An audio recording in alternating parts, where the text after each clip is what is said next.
प्यारे दोस्तों, आज हम आपको सबसे बड़े बेवकूफ़ आदमी और एक बादशाह का वाक़या बताएंगे जिससे आपको बहुत कुछ सीखने को मिलेगा। आप इस वीडियो को लाइक करके आखिर तक ज़रूर देखें। दोस्तों, काफ़ी वक्त पहले की बात है। एक मर्तबा एक बादशाह ने ऐलान किया कि मेरी सल्तनत में जो सबसे बड़ा बेवकूफ़ इंसान है उसे मेरे सामने पेश करो। इस काम के लिए बादशाह ने अपने सिपाही और वज़ीर अपनी पूरी सल्तनत में दौड़ा दिए कि मेरी सल्तनत में जहाँ भी तुम्हें बेवकूफ़ नज़र आए तो उसे मेरे पास मेरे दरबार में पेश किया जाए। खैर, बादशाह का हुक्म था और इस पर जल्दी ही काम शुरू कर दिया गया और पूरे मुल्क में जहाँ भी बेवकूफ़ नज़र आया उसको पकड़कर दरबार में पेश कर दिया गया। बादशाह ने सबका इम्तिहान लिया और आखिर में एक शख्स को सबसे बड़ा कामयाब बेवकूफ़ करार पाया गया, यानी एक शख्स को सबसे बड़ा बेवकूफ़ करार पाया गया। बादशाह ने अपने गले से एक कीमती हार उतारकर उस बेवकूफ़ के गले में डाल दिया। वो बेवकूफ़ इंसान इनाम पाकर खुशी खुशी अपने घर लौट गया। वक्त गुजरता गया और एक अरसे के बाद वो बेवकूफ़ इंसान बादशाह से मिलने के ख्याल से बादशाह के पास आ गया।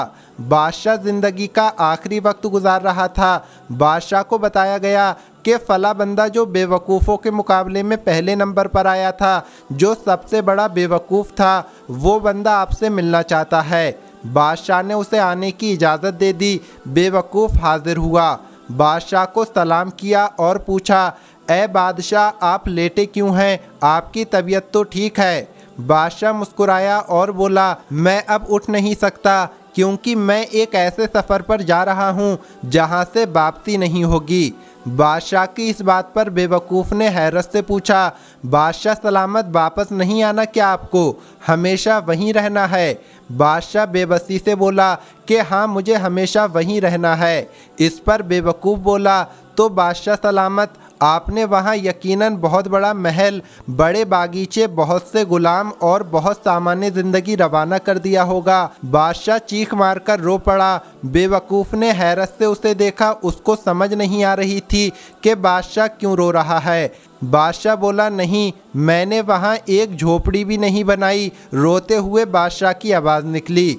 इस पर बेवकूफ़ बोला, ऐसा कैसे मुमकिन है? आप अपने आप को सबसे ज़्यादा समझदार समझते हैं, इस मुल्क के बादशाह हैं और अपने आप को तमाम लोगों से ज़्यादा बेहतर और समझदार समझते हैं, तो ये कैसे मुमकिन है? मुझे यकीन है कि आपने लाजमी वहाँ पर अपने रहने के लिए कोई ना कोई इंतज़ाम कर लिया होगा। बादशाह दहाड़े मार मार कर रोने लगा और कहने लगा, अफसोस, सद अफसोस कि मैंने वहाँ कोई इंतज़ाम नहीं किया।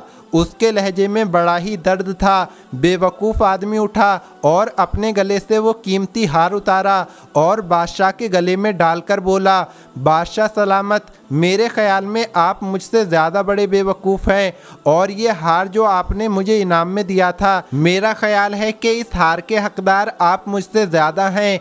दोस्तों, यहाँ गौर करने वाली बात यह है कि हमने आखिरत की कितनी तैयारी की है। दोस्तों, ये ज़िंदगी बड़ी मुख्तसर है और मौत का कोई पता नहीं कि कब आ जाए। बुढ़ापे का इंतज़ार ना करें। जितना मुमकिन हो सके इस दुनिया में नेक अमाल करें क्योंकि हमारे पास अभी वक्त है और खुदा न खास्ता अगर अचानक मौत आ गई और हम नेकियों से खाली हाथ हुए तो कब्र में क्या मुंह दिखाएंगे? हम कब्र में सवालों के जवाब कैसे देंगे?